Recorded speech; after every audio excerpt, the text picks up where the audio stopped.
Hey there everybody, hope your day's going well. Your Hair Old School Gaming here, and welcome back to another Thoughtful Thursday review. Sword Art Online still has quite a bit. Unfortunately, as far as I know, there's nothing new yet. But I'll try to keep an eye out, and honestly, I might miss it, but I'll eventually get around to it one day. But in the meantime, we have the Phantom Bullet arc. And yeah, let's just well hell, let's just jump right into the review. No point in stalling, so link start. Yeah, you know, let's just go through the opening and ending credits, because the opening this time is Ignite by Aeroi. And her voice and the music overall just carries so well as both Kirito and Sinon go about their lives, and their ghosts are seemingly just always present. I mean, hell, of course, even in a even in a world of bullets, Kirito can't help but use a sword and just show off his skills deflecting bullets from every angle. I mean, hell, overall, the theme itself is, pretty dark. I mean, how they're, a world of swords or a world of bullets. Bullets are a bit darker, obviously. And, but also considering the overall stakes of why Kirito is even sent into GGO, which is kind of, also portrayed in the opening as, Kirito's, struggling against the idea that Death Gun still holds, and Sinon is being dragged into it. And hell, even features, a battle between both Kirito and Death Gun. And, yes, Sinon is, backing him up with her own sniping skills. And then, on the other side of, most of the episodes, is, the ending theme, Star Tier by Luna Harna.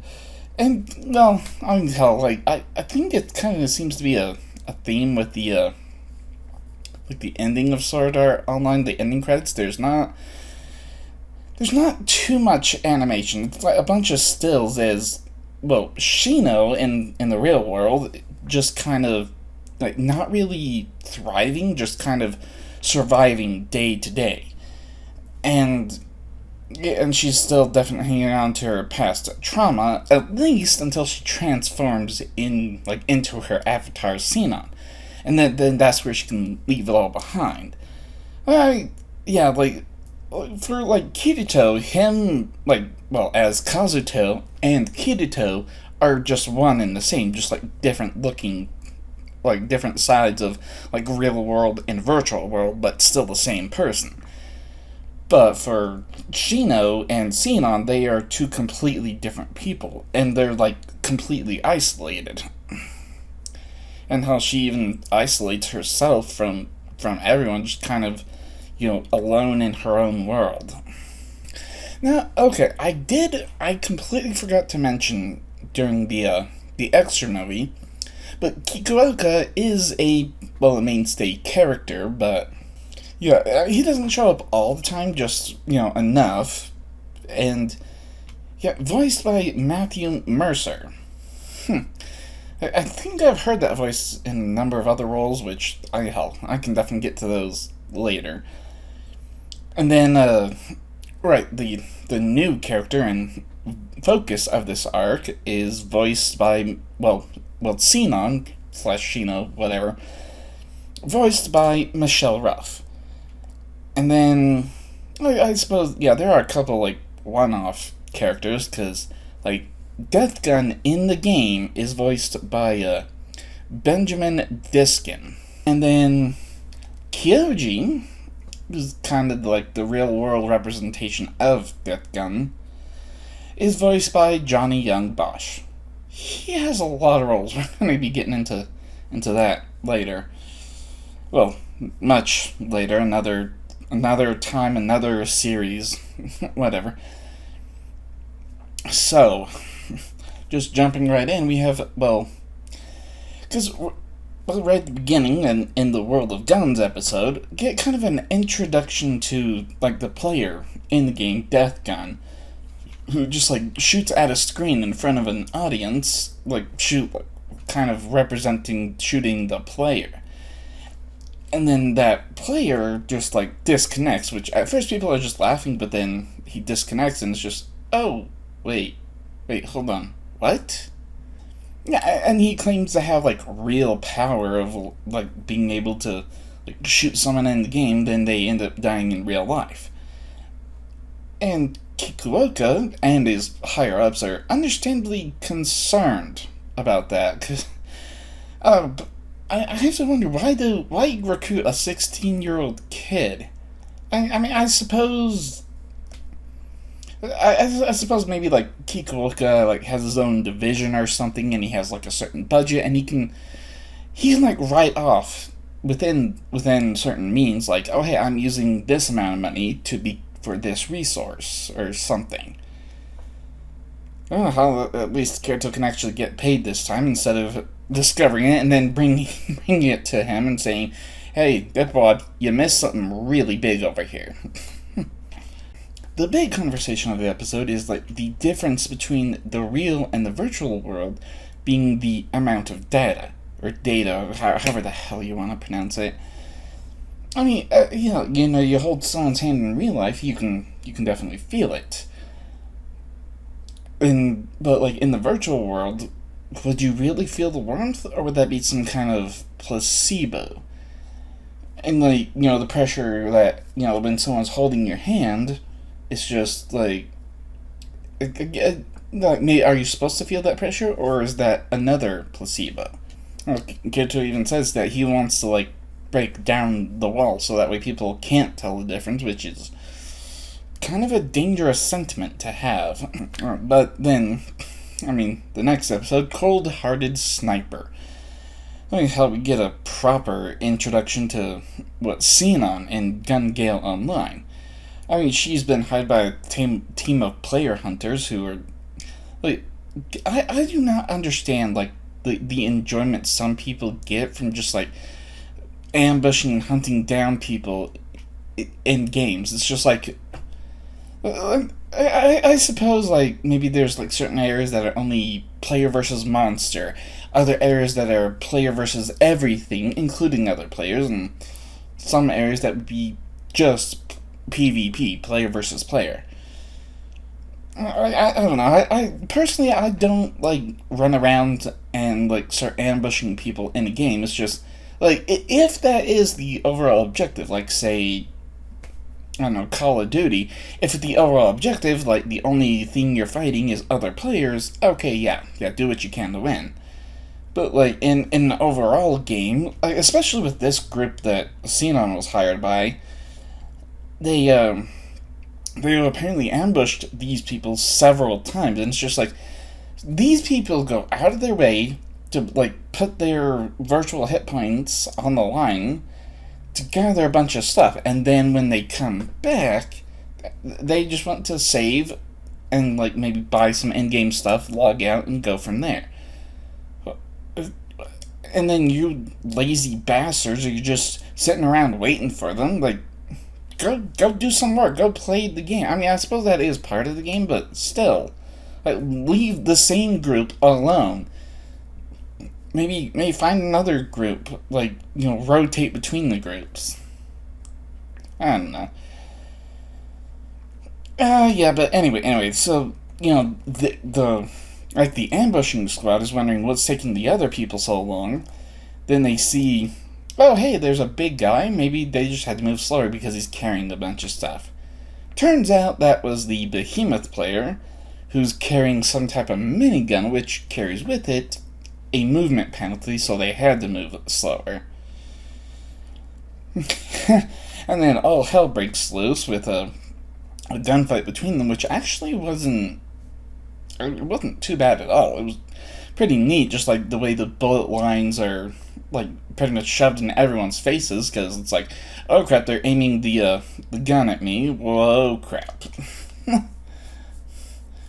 Yeah, it was quite something, and even ending with like Sinon jumping off of a tower, like spinning a bunch of times, then just aiming her rifle down and winning the fight. Yeah, and then, yeah. Oh, the next episode, Memories of Fresh Blood. I get a proper introduction to, behind Xenon, we meet Asada Shino. Yeah, unfortunately, she has a severe PTSD because she stopped someone who was holding up a post office. I don't know. I've been to like a local post office. I would not think that as a place to initially like hold up and rob. Like even in any alternate universe where at least the post office is like it is now. But who knows? Maybe it's like a different thing in Japan. Maybe they have like something. Or maybe maybe it was just like the one place he thought of that where maybe. But then again, he did say don't trip any alarms. And anyway, that doesn't really matter too much, because I mean, like it caused some PTSD, and of course, since kids are just the most evil little bastards without needing a reason to be evil, they just like hold up like a finger gun right to her face and then just go bang, and it's like, and that like triggers it. What the hell kind of a sick enjoyment do these little bitches get that? I don't know. Maybe it's because I was bullied through pretty much all of grade school. I essentially think that these little bitches need a smack upside the head with a cast iron skillet.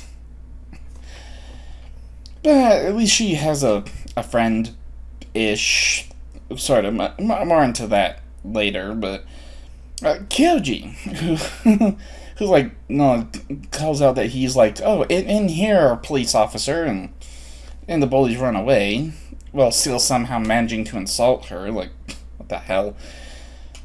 Hell, he was actually the one who suggested that Shino like try to like do a full dive into GGO as some kind of exposure therapy, and like I said, like for Kirito, like his virtual self and his real self are the same thing, but for Shino and Sion, they are completely different. And so she wants to try and get stronger in the game, and then hope that will like make her in the real world stronger, so she can like start to move past her PTSD, which can be difficult, to say the least. And how even at least Kirito does give a heads up that he's gonna be like leaving ALO for a short time, mainly to help Kikuoka. He doesn't really go into details of why he's helping, but and then yeah, the death gun. Like in the real world, I mean, at this point you don't see who Death Gun is, like in the real world, just like they're tracing a hand over Xenon's face, just creepy.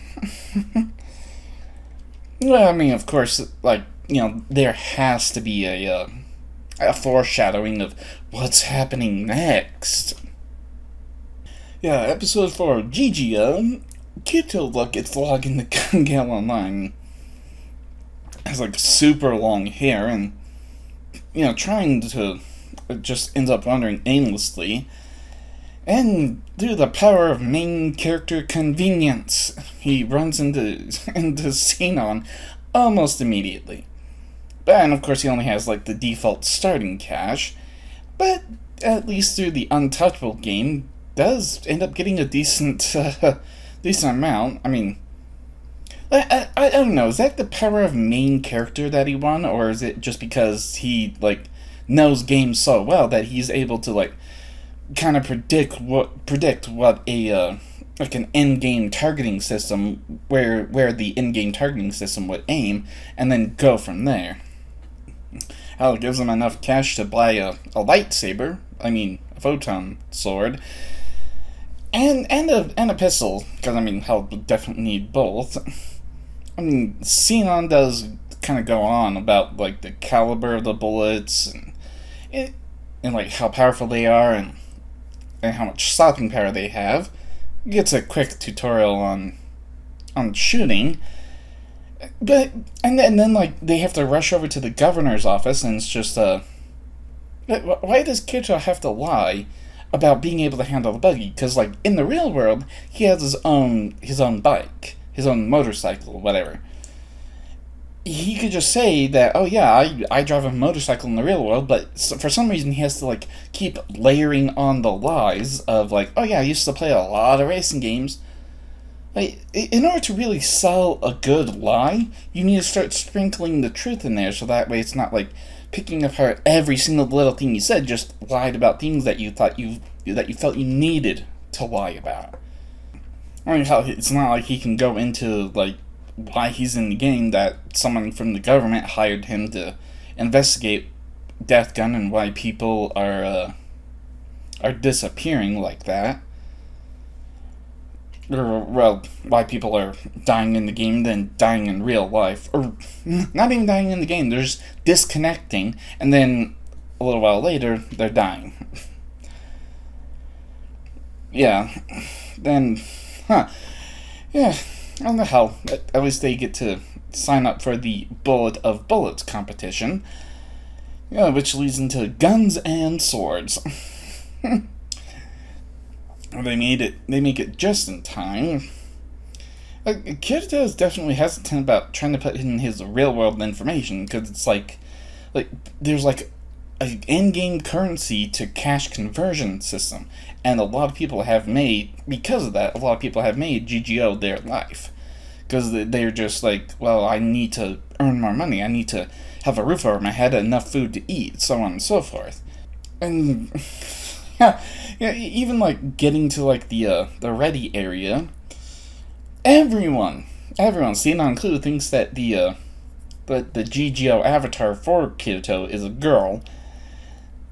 And yeah, Kirito reveals himself only after Sinan gets undressed. Yeah, and then promptly slaps him, leaving a nice mark across his face.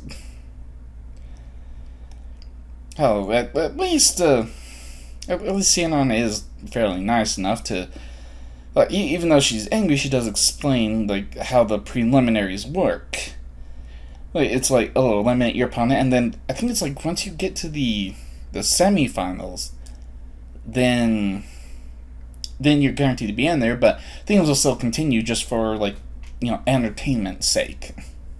I know how Kirito does continue to tease her in front of Kyoji, which, I mean, for him it's more just like being friendly and whatnot, but Sinan just keeps getting angrier, and even Kyoji's just like, dude, what the hell? Kirito thinks, maybe he went too far. Yeah, and even in his first match, he's just like suddenly getting shot at, which actually would be the first time he's like getting shot at. And he, starts to kind of forget, just holy crap, this is so fast, this is so quick, it's so much different than like fighting someone else with a sword and spells and whatnot. But he does eventually realize that, hey, this is the game, this is how it's played, and he can win. So he starts to close the distance and like deflecting some bullets, letting a few graze him, because I mean it's not like losing a few hit points means you're going to die. Then out in the waiting area, he gets confronted by Death Gun. Just, are you the real deal?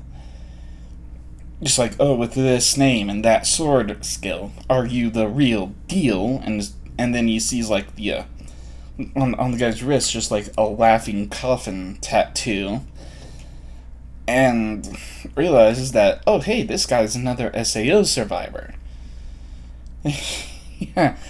Yeah, hell, I mean, the whole Laughing Coffin Guild, when they were trapped in SAO, they just decided to start killing everyone. Rather than trying to, like, help clear the game, they just started killing people. And hell, there wasn't really a way for them to get prosecuted. I don't, okay, like, fighting in a game and killing someone's, like, virtual avatar, okay, yeah, that can be one thing. But, like, what the hell kind of sick joy do you get from, like, killing someone? Like, what, just because it has no consequence? Just because you can? Yeah. And I honestly wonder what, oh, damn it, what's his name? Akihiko. I honestly wonder what Akihiko Kaiba's, thoughts would have truly been on, like, Laughing Coffin and the Red players throughout SAO. And then there's a showdown in the wilderness. Because, yeah, well, at least that's the name of the episode. And Kirito, I guess, really shaken, has, like, a flashback to one of the missions that probably shouldn't have been cut from the anime's first arc. How the frontline players try to hunt down Laughing Coffin to stop them from killing people. And in the waiting room, Kirito understandably has, like, this kind of, like, freaked out look on his face. Xenon thinks, like, what the hell? This is what the game is. If you can't handle it, then she sees the look on his face and just, wait, that's like the look on Shino's face. What the hell? And then it's kind of a montage, I guess you could say. A montage where, like, Kirito's just, like, facing down every opponent, running, like, headfirst straight at them while deflecting bullets until finally it's the finals where, like, he and Shino get to finally confront each other. And then, like, through their whole confrontation, like, Xenon just says that Kirito has, like, a strength that is beyond the game, and Kirito's just, no, actually, it's not strength, it's more determination. Well, fair enough. You know, I mean, how Kirito, like, could see, like, even if there was no time to, like, react to any kind of bullet line, that, you know, Kirito was able to just, like, slice the bullet in half, because he saw where she was aiming, like, where her eye was looking, through his end of, like, looking at her through the scope. And, yeah, the camera cuts to, like, Kyoji and Death Gun both, like, kind of just watching it.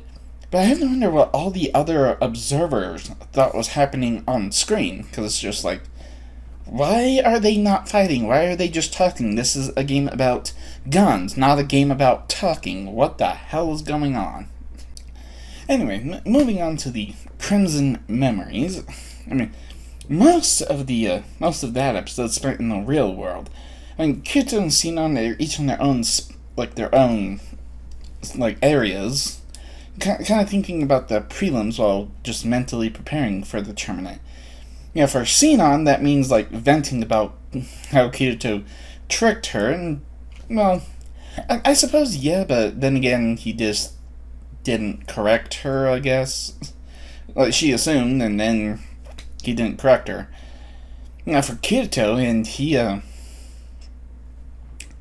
well, with Nurse Aki, he does finally get to let it out how he was, like, fighting for his life and forced to kill, like, 3 different players from Laughing Coffin.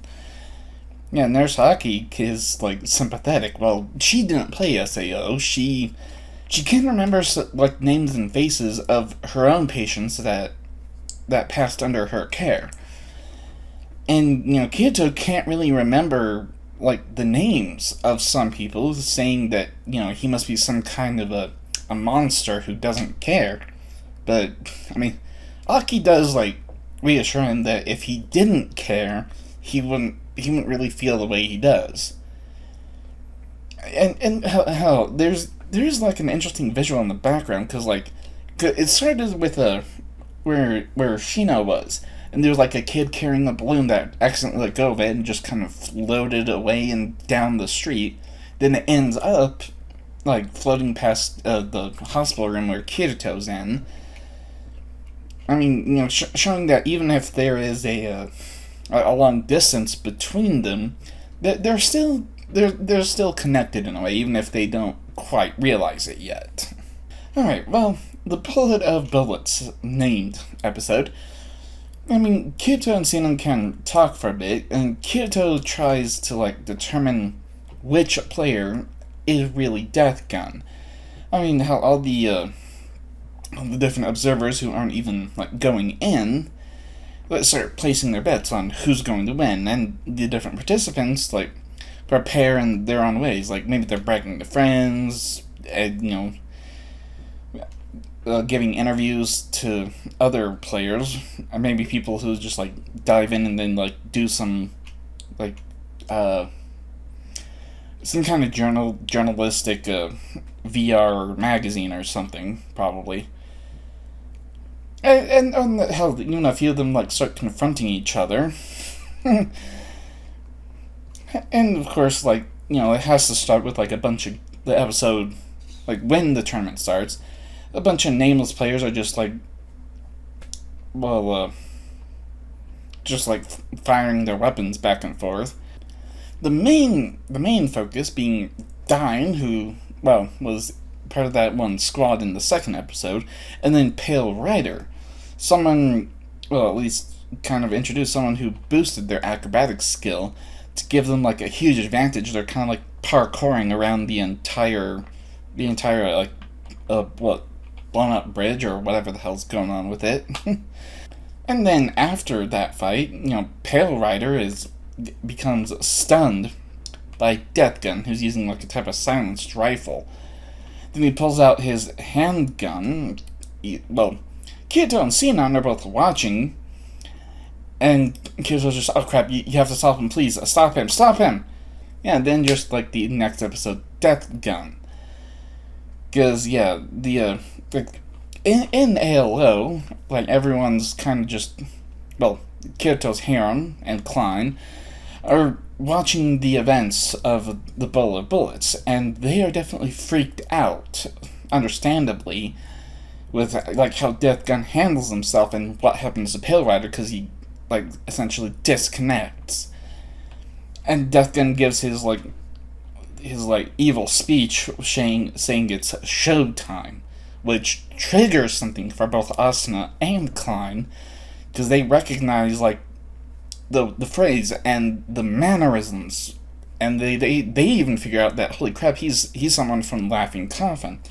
Yeah, they realize it can't be the leader, because some of the speech is a little off, but it has to be someone super close to him. Deathgun just manages to disappear behind a pillar, and both Kirito and Asuna think that he must be, like, underwater, because it's already been established that when Kirito was underwater, he was able to, like, hide from the scan. Sinon is a little skeptical about the whole thing, and understandably so. She thinks that everything that happened had to be some kind of, like, coincidence. But she at least decides to team up with Kirito for a while until, like, figuring out what's happening, which is definitely the best thing that could happen. And they start narrowing down that, Deathgun must be, like, this Jushi X person, because, like, the X being, like, the symbol of the cross, just, like, trying to, I guess, show off, in a way. I don't know, like how, kind of like how we know serial killers might send letters to, like, different news outlets or the police, just to kind of, like, show off. However, as it turns out, the player who Deathgun really is wasn't in the river, just someone who had an invisibility cloak, which is how he would avoid the scans. He sends Sinon and then makes like a villain monologue, then a gunshot cliffhanger for the next episode. Son of a bitch. I can get like, oh hey, gotta keep people hooked, and into the next episode, but damn, at the same time. Well, at least I'm reviewing the whole thing, not episode by episode. So, yeah, the Death Chaser episode, because right, the exact gun that Deathgun uses to, like, shoot players in the game, and then they disconnect and end up dying in real life, is exactly the same gun that Sinon ended up getting from the robber at the post office.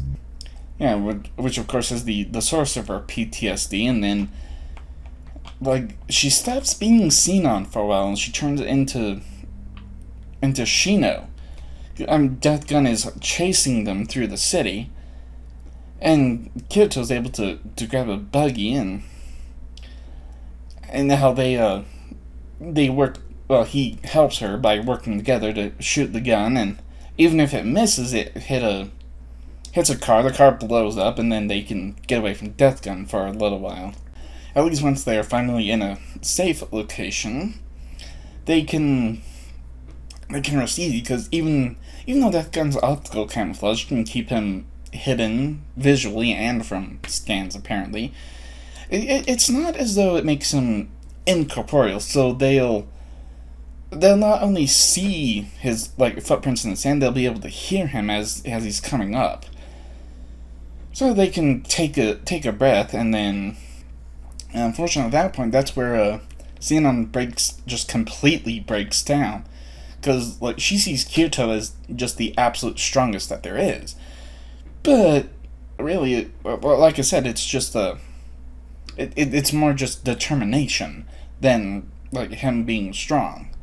And that's when that's also when Xenon admits to what happened to her. The post office being robbed, the robber threatened her mother, and she just instead of freezing up, she went into instant fight mode, just fought the robber for his gun, and then ended up shooting him and killing him.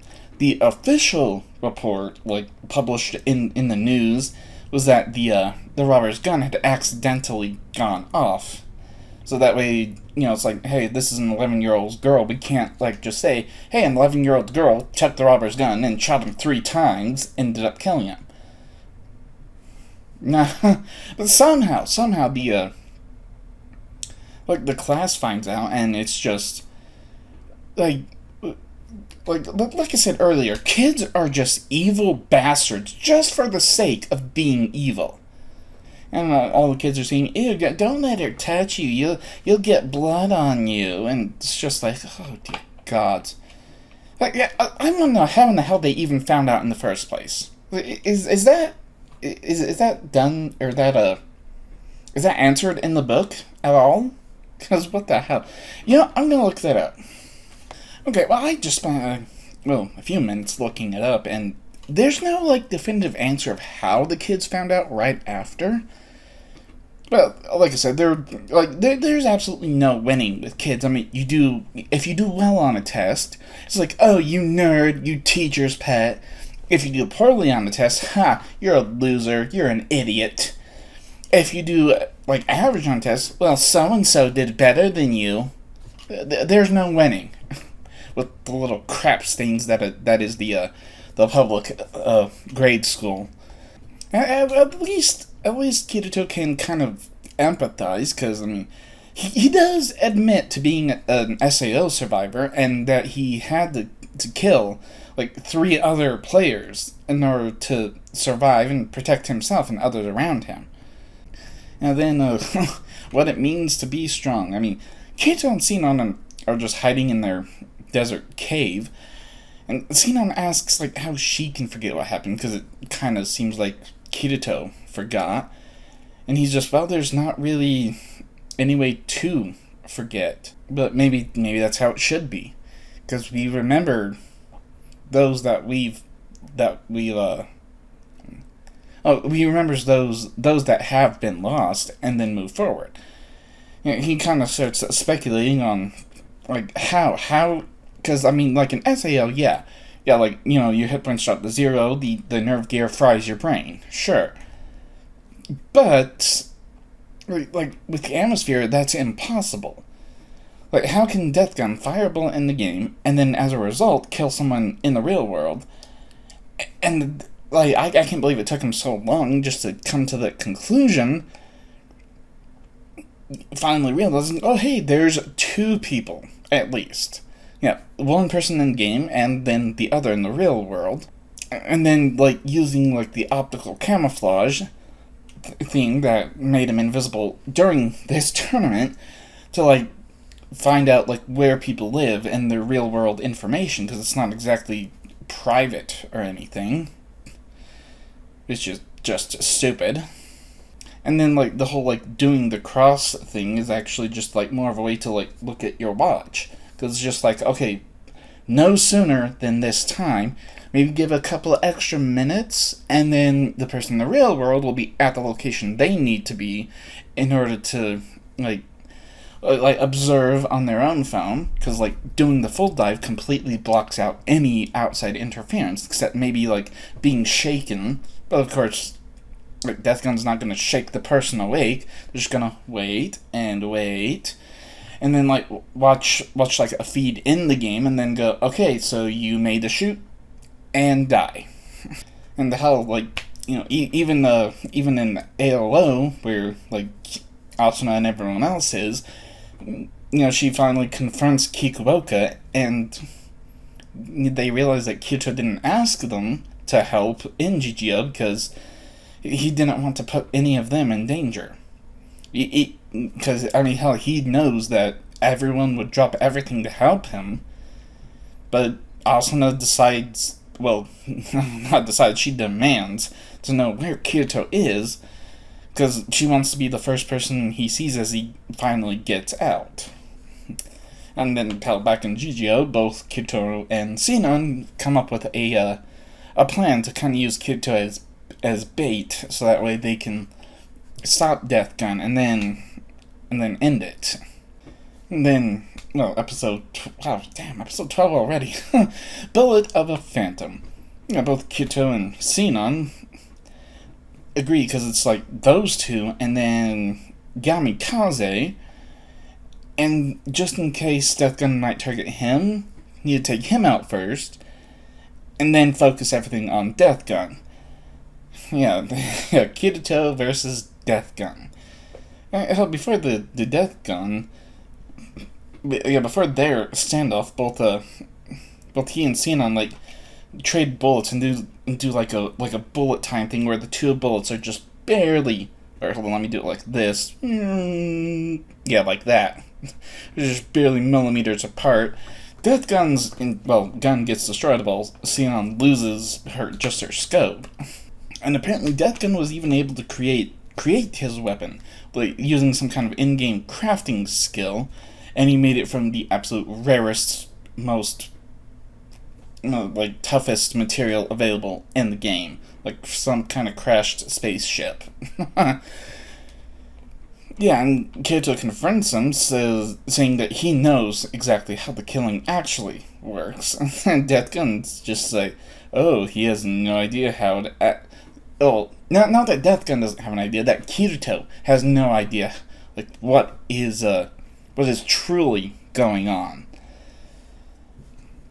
And, like, that is because he can't even remember the player's handle from SAO, he will never remember, because Kyoto apparently just pushed him off. And the current name, well, it looks like Sturban, but it's actually Sterben, which, like, Nurseaki even confirms that it's something used in the medical field, like, to kind of just, like, indicate that someone has passed away. And then in a world of bullets, Kyoto and Death Gun get to have a sword fight. Yeah. I mean, hell, they go back and forth for actually quite a while, and then, like, Asuna and kinda sorta in a way Yui are, like, holding his hand in the hospital. I mean, the way the mind works, you know, Kyoto's just like while they're going back and forth, Kyoto's trying to figure out who he was. And then finally it instantly hits him. He's just, oh, you're Zaza, red-eyed Zaza. And that revelation just kind of throws him off for a minute, and it's just like, well, even if you remember, it's not going to stop anything. Yeah, and then like Sinon wants to help, but without her scope, she can't really do too much. But she can at least aim the gun, creating, well, the name of the episode, the name of the arc, a phantom bullet. So that way, it just, like, kind of forces Death Gun to back off, and then Kyoto, like, Death Gun initially just tries to like fade away with his camouflage, but then Kirito just like through the power of main character again, activates his yellow eyes and pushes beyond the what would be the limits of the system in order to finally win. And hell, since that's like the ultimate fight, Xenon decides like, oh hey, let's just end this with a gift grenade. Just like activate it, place it in his hand, activate it, and then whee. I mean, it's kind of funny. Just like, oh whoops, the grenade blows them both up, and they both take first place. Yeah, and then like the whole like logging out process, Kirito does realize that it was one other person other than Pale Rider, one other person disconnected from the game and was subsequently disqualified, which meant that Death Gun did manage to kill one other person between the because I mean first he shot Pale Rider, and then like sort of chasing after Xenon, but then like the explosion, the separation, and all that, there was quite a bit of time between those moments and then the final confrontation, so Death Gun would have had enough time to, well, take care of someone else. And then it's kind of a theory that just, hey, maybe Death Gun has more than just one conspirator on the outside of the game. And then when Sheena wakes up, she's just kind of lying there just like trying to almost like eyes closed, keep an ear out, and I don't hear anyone, I don't hear any breathing. She like looks around, so it's looking in the closet, in the bathroom, under cabinets, under her bed, and it's just, at least no one's there. And she's all alone. Kyoji, though, shows up and bringing some pastries, kind of a celebration. He definitely starts pushing Shino a little bit to like be with him, and it's just like, dude. I mean, I realize that being single can be frustrating and lonely, sure, but that doesn't give you like permission to like push yourself onto someone. Yeah, and how he even reveals his true nature as Death Gun's accomplice. I mean, normally, like, because apparently Starbin was his handle, and like hearing like everything that happened in Sword Art Online in the virtual world from his apparently his brother, who was the original Red-Eyed Zaza, but he insisted that his brother do the bullet tournament because absolutely no one else can touch Shino. And then like kind of in the moment she like shuts herself off into a tiny shell, just like, oh, she doesn't want to feel anything, see anything, hear anything. She's just like, she essentially tries to disconnect herself.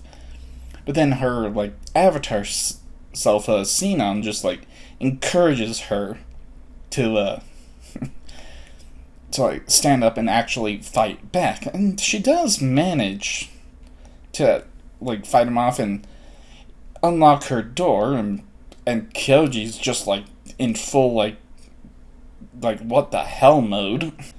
I wouldn't really know how to describe that. It's just wow. Yeah, and then Kirito busts through the door and just like kicks him in the face and tells her to start running. But I have to wonder, like, yeah, because I mean that is definitely the power of main character. Because it took a while for that balloon the one kid released to like leave Shino's area where she was at that park or the playground, and then float by Kirito's hospital room. That is definitely main character writing. But I mean I have to wonder, like, because he would have woken up, there would have been Aki and Asuna right there. Like, what's he gonna say? Like Oh, sorry, Asuna, honey. I have to run to another girl's apartment as fast as I can. What? Like, smack. What did you just say? And besides that, what happened to, like, calling Kikuoka and saying, hey, have the local police send a patrol car to this address right now. Someone might be in danger. I guess it doesn't matter, but... Well, the final episode for this arc, One Little Step. I mean... yeah, Kirito may show up in time, but it's like... He may be strong virtually because that's just the way the game is designed. In real life, yeah, he's not so much. And Kyoji even attempts to inject him, but I mean, wow. Like managed to hit like a little nodule he had like just on his chest and under his heart. Like managed to hit like a little plastic like a plastic cover for the nodule to stick into, and he's just like that has to be a one in a very, very large number for someone who's like about to like trying to press a needle straight into you to just hit where like a monitor pad would be instead of like injecting into the skin or something. One in a very impossible number. Honestly, at this point, it's like even with the power of main character, there has to be some like reaching consequences for like what Kirito kind of did. And anyway, but I mean the incident is over at least, and there's actually a really nice moment where like Shino does kind of confronts the bullies. I mean, they ask for like 20,000, which I mean that would be in yen, so like around 200 US. Well, I mean that's not an exact number, but I'm not doing the math on conversion rates or anything. But if someone came up to me and just like, especially in freaking high school, just like oh, hey, give me $200. Like, screw you, I don't have that kind of money. At least I didn't. Then again, Shino is... Well, the Avatar Shino is one of the top players in GGO. There's the whole, like, current in-game currency to cash conversion thing. Huh. Yeah, it's a... I don't know, maybe she would have that kind of money in high school. I know I didn't. They do try to, they try to, like, when Shido says, no, screw off, they do, are we sure these three aren't serial killers in the making, somewhere in, like, the future of the Sword Art Online universe? They point a BB gun at her, and then, Shido just says, no, screw you, this is how you use the gun. You turn the safety off, then you aim and you shoot. And she just, hey, your brother's right, you shouldn't point it at people. Screw off. And then she's walking away, she just, see you around, and then leaves. At least she doesn't show them, like, because she, like, in some kind of, like, a side path, she's very visibly shaken by what she did, but she's finally able to move on, and, well, as the episode is named, take one little step and just keep moving forward. And at least both Shido and Kazuto get to meet up with Kikuoka, just like, hey, sorry all this happened. I mean, honestly, they were actually on top of things, because it's like, this isn't Minority Report. You can't, like, arrest someone for a future murder. It's like, oh, well, you murdered someone, now you're arrested. Yeah, and at least they were on top of things this time, not being distracted by, like 4 or like 6,000 people waking up all at once. Yeah, and both Kyoji and his brother are just like being held in psychiatric care. And the third, and it was confirmed that there was a third co-conspirator for Death Gun, but they're still on the loose. And the conversation is kind of like, what can a virtual world do? I mean, for some people, they definitely have a hard time distinguishing, like, fiction from reality. Hell, that's actually a huge thing with, like, people saying, oh, you should just stop playing video games. Screw you. Okay, my bills are paid, I am clean, and everything's taken care of, I'm fed. If I want to spend a few hours playing a video game, how about you shut the hell up? Yeah, and unfortunately, people who get stuck in that mentality of, like, like, being unable to differentiate between, like, a virtual world and a real world, they see, they see, like, every single thing that happens as, like, a personal slight against them, when really it's not.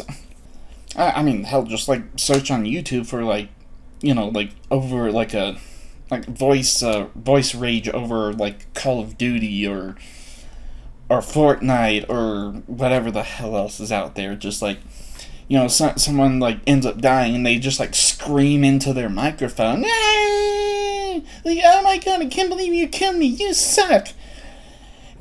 Yeah, like, people like that, and it's just like, okay, maybe you need to play something else if that's the way that game treats you. I mean, hell, like, let's see. Like for me with Super Smash Bros. Melee for a GameCube, some of those, the challenges were just pissing me off to no end. Eventually, I just, went, you know what? Fuck it, I'm not doing those damn challenges anymore. And I'm getting off topic. Back to Sword Art Online. Because, no, it wasn't Kyoji, it was Kyoji's brother. I didn't take note of the name, but yeah, like, he, like, leaves a message that just reads, you think it's over, it isn't. It's only just begun. It's showtime. It's just like, what can you do? Unless he's, like, counting on the third co-conspirator to actually take care of Kirito. Spoilers. Yeah, but, I mean, afterwards, Kirito takes Sinon over to the Dicey Cafe to, well, not just to meet Asuna and Liz, but to introduce her to a woman who used to work at the post office. The exact one where Sinon stopped the robber, and the woman's, well, because it's been 5 years, and now the woman has a 4-year-old daughter, which she didn't even know she was pregnant with at the time. Because, like, yeah, even though Sinon gets, traumatized and PTSD and has to go through years of therapy and then try the deep immersion in GGO, yeah, she is, there is, like, another side to things. Like, people that are alive today and living their full lives because she saved them. And actually, while I was looking it up, apparently, like, even Sinon's mother, like, had some kind of mental break, probably because of that incident, and at least Sinon, like, can like, live on her own, and, well, she's still in high school, she still has to, like, prove that she's going to high school, unless she can't go for, like, an actual legitimate reason. Like how, like, let's say if Shido's appendix burst, that would be a legitimate reason to not show up to school for a little while. But, yeah, that would actually be an excuse. But, yeah, she can, like, live on her own thanks to her grandpa and grandpa's support, and, like, even talking on the phone with grandpa in one of the episodes. Yeah, and how the, even the little girl is able to, like, oh, here's a drawing, thanks for saving mommy. Like, holy crap. Yeah, so those damn allergies. Yeah, all in all, honestly, I would say that this arc was actually, very enjoyable. I mean, I definitely wish that maybe Sinon broke a few noses, especially those 3 serial killers in the making. Or like, maybe that's just my intrusive thoughts coming out. I mean, yeah, with the whole story about trauma, I mean, I've never, like, had, like, a PTSD inducing moment where it's like, every time I think about it, I start, like, breaking down and throwing up. I mean, there are plenty of moments I can look back on my life, and it's just, holy crap. please, can I get a time machine and fix that so that way I'm not cringing so goddamn hard while I'm thinking about that? But, I mean, that's just more cringeworthy moments, not a full-on panic attack.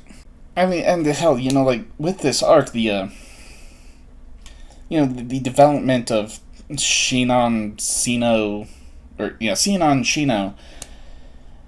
through the whole arc, I mean, it was more of a progress to be better and to not suffer.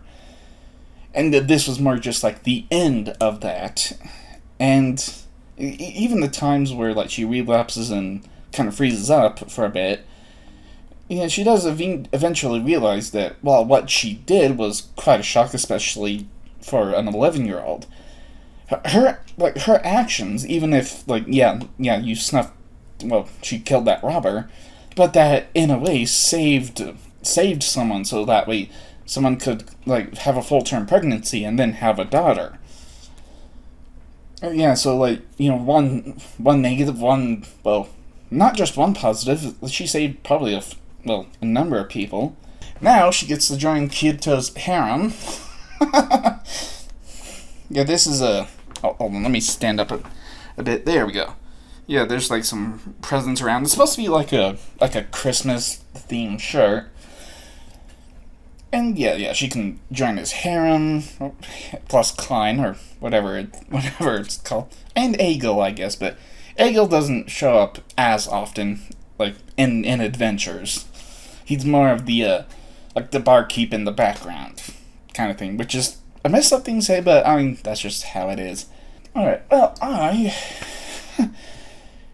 holy crap. Yeah, I've actually fallen a ways behind in, my reviews and whatnot, so I need to get this edited as fast as I can, get, the comment shout-out section, get that recorded, and then edited, and then reviewed, and, yeah.